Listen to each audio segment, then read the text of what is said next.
Future indefinite का ये होता है अनिश्चित भविष्यकाल। क्या है? इंडेफिनिट का मतलब होता है अनिश्चित। तो इसकी पहचान गलती है किसी भी हिंदी सेंटेंस के अंत में गा गी गे। अच्छा, गा गी गे तो चारों टेंस मिलती है, फ्यूचर परफेक्ट में मिलेगा, फ्यूचर कंटीन्यूअस में भी और फ्यूचर परफेक्ट कंटीन्यूअस में भी। लेकिन ये बात कैसे पता पड़ेगी कि ये टेंस फ्यूचर इंडेफिनिट का है? फ्यूचर इंडेफिनिट की एक ही पहचान है, क्रिया के साथ ही गा मिल जाएगा। जैसे पढ़ने के साथ ही गा मिल जाएगा, पढ़ेगा, खेलेगा, हंसेगा, खाएगा, पिएगा। तो ये सारी क्रियाओं के साथ ही गा मिल जाए तो वो कौन सा टेंस कहलाता है? Future indefinite. कौन सा टेंस कहलाएगा? Future indefinite. इसके रूल्स हैं, आई और बी के साथ सेल का यूज करते हैं। किसका यूज करेंगे? केवल दो ही सब्जेक्ट ऐसे हैं पूरे फ्यूचर में जिसमें हम आई और बी के साथ सेल का यूज करेंगे। हालांकि मॉडर्न जो इंग्लिश है उसमें आई और बी के साथ विल का भी प्रयोग होता है, आपको बुक में भी मिलेगा। लेकिन अकॉर्डिंग टू ग्रामर के अनुसार आई और बी के साथ सेल का यूज करते हैं।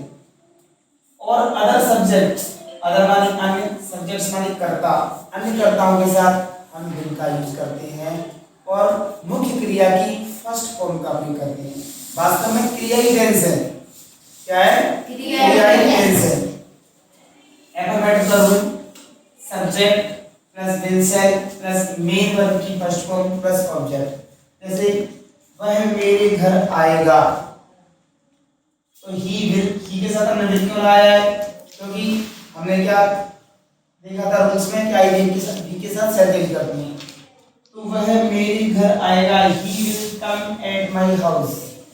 ये जरूरी नहीं कि मैंने आपको दो सेंटेंस लगा दिए वही बनेंगे, ऐसे कई हजारों सेंटेंसेस बन जाएंगे विल और सेल का यूज करके। तो सबसे पहले क्या है, हमें इनकी हेल्पिंग वर्ब्स और किस हेल्पिंग वर्ब्स के साथ पहचान और मेन वर्ब, ये तीन चीजें याद करना है। मैं तुम्हें पीटूंगी तो इसमें विल लगाएंगे कि सेल लगाएंगे? क्या लगाएंगे? क्या लगाएंगे? क्यों? क्योंकि रूल क्या था कि आई और बी के साथ सेल यूज करते हैं। तो मैं तुम्हें पीटूंगी, आई शैल बीट यू। नेगेटिव सेंटेंस, दुनिया का कोई भी नकारात्मक वाक्य हो, जब नहीं शब्द आए तो हम विल शैल के बाद ही नॉट का यूज करते हैं। किसका यूज करते हैं?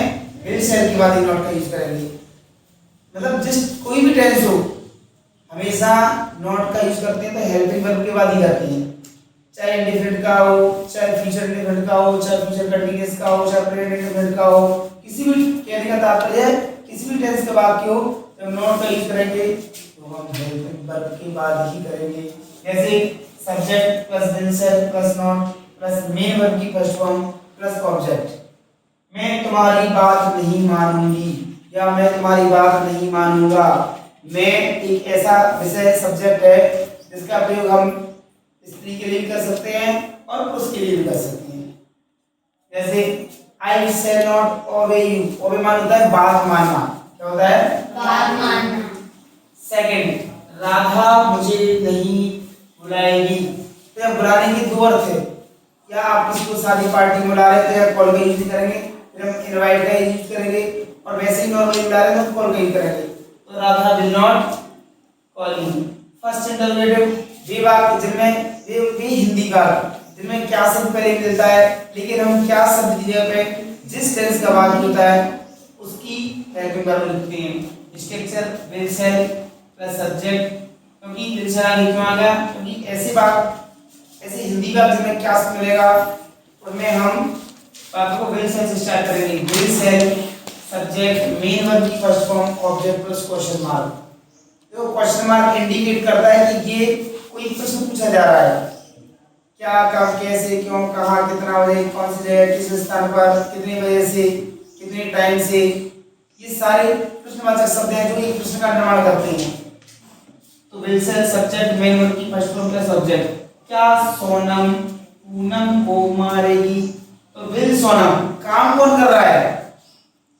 सोनम। और किसके ऊपर काम किया जा रहा है? पूनम के नाम पे। तो दैट्स ऑल। तो विल सोनम बीट पूनम। क्या तुम मुझे मारोगे? Will you beat me? क्या तुम पढ़ोगे? Will you study? Will you read? क्या तुम खाना खाओगे? Will you eat food? पूछ रहे हैं। और फर्स्ट इंटरोगेटिव के आंसर हमेशा यस नो में दिए जाती हैं। कैसे पढ़ोगे? पढ़ोगे तो हाँ यस आई शैल रीड, नहीं पढ़ोगे no I shall not read. Second interrogative वे वाक्य होते हैं जिसमें ऐसे हिंदी वाक्य जिनमें क्या, कब, क्यों, कैसे, कहाँ आदि शब्द कहाँ मिलते हैं? बीच में, हिंदी में। लेकिन जब हम इनकी इंग्लिश में इसको ट्रांसलेट करेंगे, किसी एक भाषा को दूसरी भाषा में हम चेंज करते हैं तो हम ट्रांसलेट का यूज करते हैं। किसका करते हैं? ट्रांसलेट, बदलना, है ना। तो क्वेश्चन वर्ड आ जाता है, question word present plus subject plus main verb की फर्स्ट प्लस सब्जेक्ट। कभी भी क्वेश्चन वर्ड बीच में आए हिंदी सेंटेंस में तो इंग्लिश जब उसका ट्रांसलेट करें तो सबसे पहले उसी को लिखते हैं। जैसे तुम कब आओगे तो कब, व्हेन विल यू कब, तुम क्या खाओगे, व्हाट विल यू ईट, तो ये दोनों वर्ड बीच में आ गए तो हमने सबसे पहले बातों को स्टार्ट किया। तो बड़े अपन फ्यूचर तक आ गए तो ये बात तो हमारी समझ में आई ही होगी कि कौन से फर्स्ट इंटरोगेटिव के सेंटेंस है, कौन सा अफर्मेटिव है, कौन सा नेगेटिव है, कौन सा फर्स्ट इंटरोगेटिव है। और इंटरोगेटिव में आप नकारात्मक बात भी बना सकते हैं। इंटरोगेटिव प्लस नेगेटिव, जैसे तुम खाना क्यों नहीं खाओगे तो ये नकारात्मक भी है और इंटरोगेटिव भी है। तो why will you not eat food, फिर हम सब्जेक्ट पर नोट डाल देंगे। समझ में आ गया? Yes sir.